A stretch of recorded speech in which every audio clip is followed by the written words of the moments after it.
I've never been to the doctor for any problem and been prescribed anything to smoke.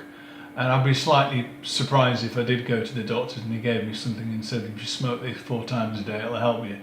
I think the medicine has to be based on evidence, and normally drugs are prescribed in a very careful way, specific dosages and strengths, so you know exactly what's being prescribed. And the arguments for medicinal cannabis, from what I can see, aren't justified on the basis of evidence.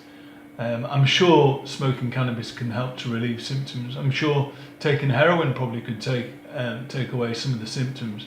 If you get high or intoxicated, you probably aren't aware of some of the symptoms of MS. But I don't think this is a helpful direction for medicine. I think it's got to be evidence-based rather than anecdotally based, and also possibly based partly on the pressure of the pro-cannabis lobby.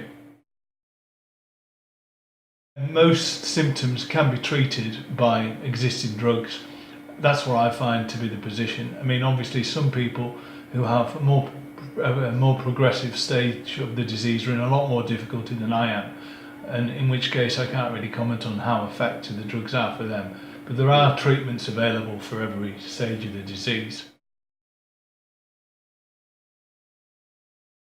I'm all in favour of trials of anything. It's an awful disease. It affects me profoundly, and anything that can be done properly to relieve the symptoms of MS, I think should be done.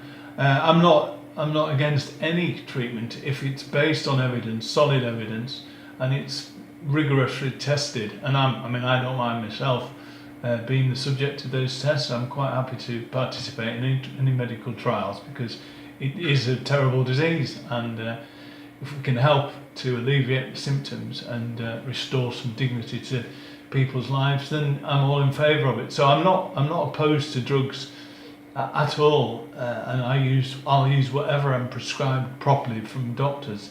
If they're recommended, I'll try them.